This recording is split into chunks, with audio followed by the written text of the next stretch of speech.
além dos aspectos, vamos dizer assim, internos que precisam né, vocês precisam ficar atentos na hora de organizar um serviço de turismo de base comunitária, é legal saber também como é que o Estado, né, o poder público, tem pensado, né, o turismo de base comunitária. Será que tem lugar, né, para o turismo de base comunitária nas políticas públicas de turismo? Olha, eu diria que entre os anos de 2003 a 2016, o turismo de base comunitária tinha um lugar, né? Era mencionado na legislação federal, existia um setor no Ministério do Turismo que buscava valorizar essas iniciativas. Tinha uma feira de turismo que tinha lá um espaço somente para essas iniciativas de base comunitária se exporem os seus serviços, suas atividades.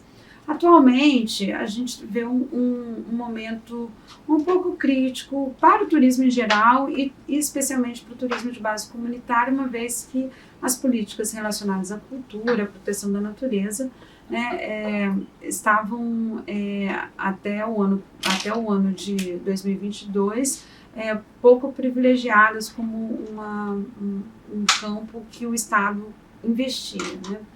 Bom, as perspectivas são positivas a partir do ano de 2023, devido aos princípios, né, que regem aí a ideia, né, do atual governante. Então, no âmbito federal, a gente está aguardando ali, né, uma política pública que vai direcionar um investimento específico para turismo de base comunitária.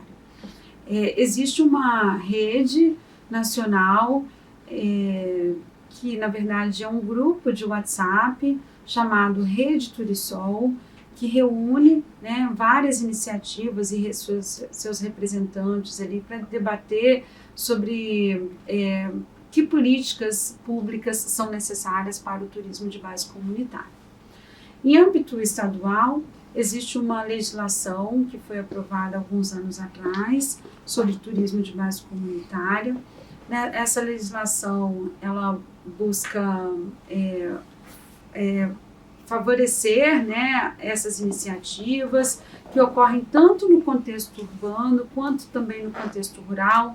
Então, a gente está falando de comunidades que vivem em favela. Por exemplo, na cidade do Rio de Janeiro, o turismo de favela, a gente sabe que é uma realidade, que é protagonizado por pessoas que moram nessas favelas, né, e que buscam desconstruir, né, a ideia de favela como um lugar perigoso, enfim.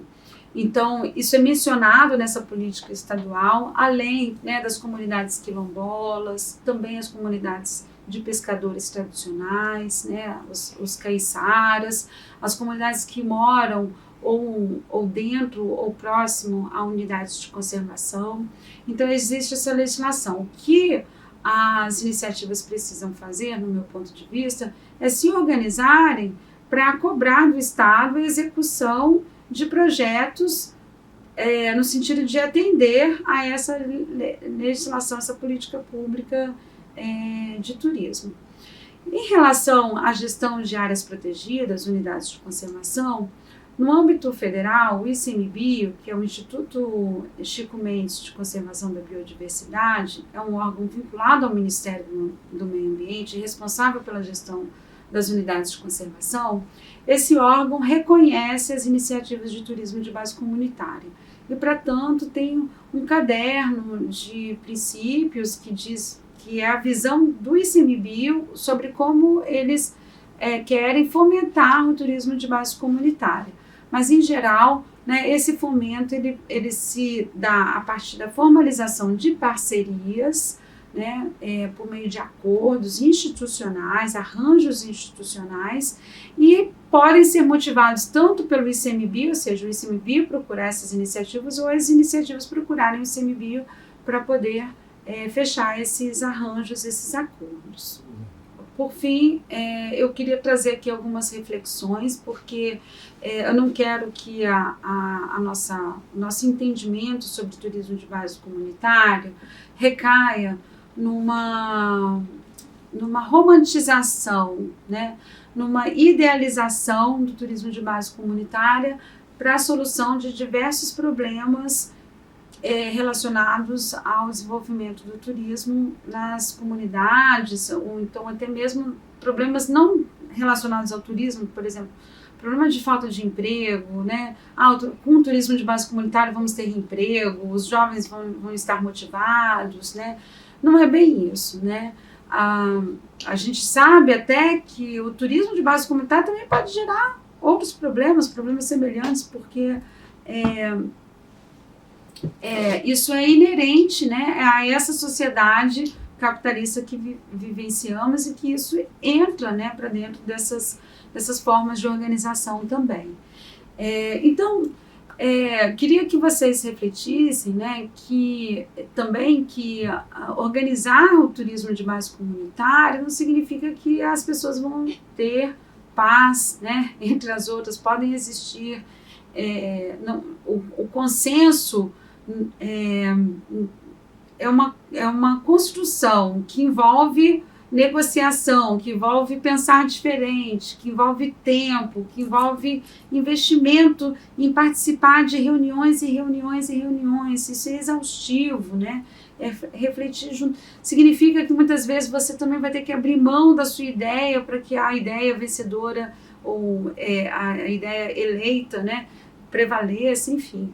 Então, é um processo que vai envolver muita negociação, às vezes tem até brigas internas, mas que precisam ser superadas, né, mantendo ali uma intenção, um objetivo de construir um outro turismo, né, um turismo sustentável. Também, né, apesar, eu mencionei aqui algumas políticas públicas, algumas legislações,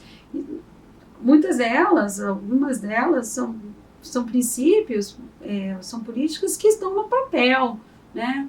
Então, e que para que elas sejam executadas é necessária essa organização, essa negociação, o acesso, né, a um vereador, a um deputado, e solicitar que ele enfim, disponibilize um recurso. Então, envolve também não é algo simples, dado, né? Só porque existe a política pública que vai existir o recurso. Outra questão que eu mencionei é em relação à própria gestão do negócio, né? Então, a gente sabe que a informalidade é algo que existe no turismo. O turismo de base comunitária não é o único que está na informalidade, né? E que esse processo de formalização envolve um investimento e às vezes até mesmo uma padronização, né? Colocando em risco essa questão da diversidade que eu mencionei como uma característica essencial do turismo de base comunitária. Então isso também precisa ser refletido, negociado. Outra questão se refere à gestão financeira, né, à administração do empreendimento.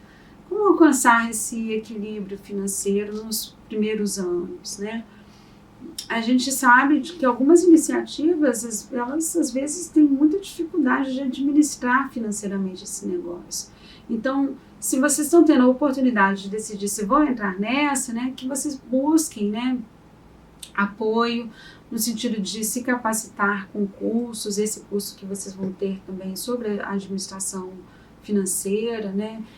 Que busquem apoio, que busquem editais para poder entrar dinheiro e assim vocês darem, né, uma sobrevivência ao negócio e conseguirem, né, manter, porque a gente sabe que o equilíbrio financeiro vem depois de algum tempo, às vezes 5, 10 anos, né? Então, precisa persistir um pouco, né, nesse negócio, na intenção de se manter o negócio. E há uma outra questão ainda relativa à gestão do negócio, qual vai ser a relação que você vai estabelecer com o setor empresarial tradicional, né? Como vão ser negociados isso? Como vai ser a divisão do bolo? Né? Então, essa é uma questão também que não existe uma resposta, mas é que precisa ser pensada por vocês. Infelizmente, os governantes ignoram ou desconhecem as iniciativas de turismo de base comunitária, porque não entendem essas iniciativas como parte desse mercado de turismo. Ou, às vezes, se apropriam, né, indevidamente, né, desse termo turismo de base comunitária e ressignifica e coloca ali outra coisa que exatamente não é o turismo protagonizado pelas comunidades.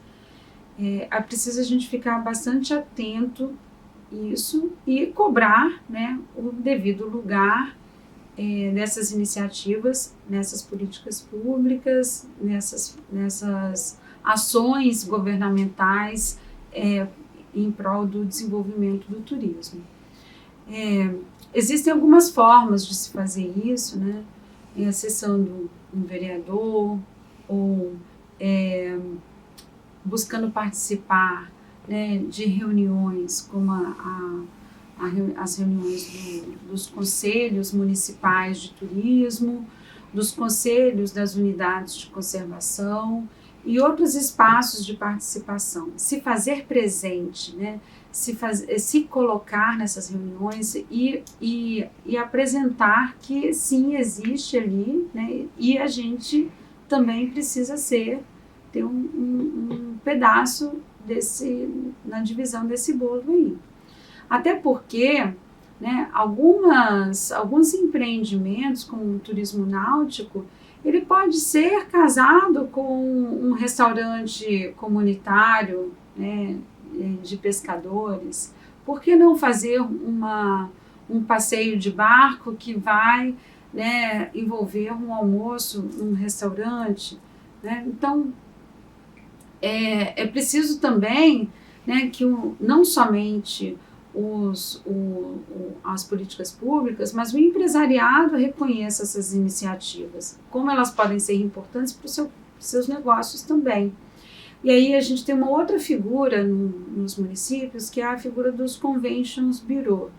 O Convention Bureau é uma associação de empresários do turismo, né, formalizada, que procura promover eventos, né, no sentido de aumentar o fluxo de visitantes em torno desses eventos. Né? Então, as iniciativas de turismo de base comunitária podem fazer parte dos conventions, né, caso elas estejam formalizadas, porque isso, em geral, é uma exigência. Mas elas podem participar desses eventos também de outras formas. Então, o que eu diria, como uma recomendação para as iniciativas de turismo de base comunitária, vamos mapear aqui quem são, né, as pessoas, os empresários, os políticos, os sujeitos e como é que cada um dessas pessoas podem colaborar com o quê? Né? Quais são os espaços de participação que as iniciativas de turismo de base comunitária podem acessar no sentido de colaborar com as decisões em relação ao turismo naquele município? Né? Eu acho que essas são algumas ações importantes, né, e que tem muito a ver com a ideia de turismo de base comunitária, que não é somente o empreendimento, o atrativo, o negócio, né, o restaurante, a comida, o artesanato. Né? O turismo de base comunitária envolve também uma organização social, ou seja, um movimento social em torno da defesa do território, né, e de interesses coletivos.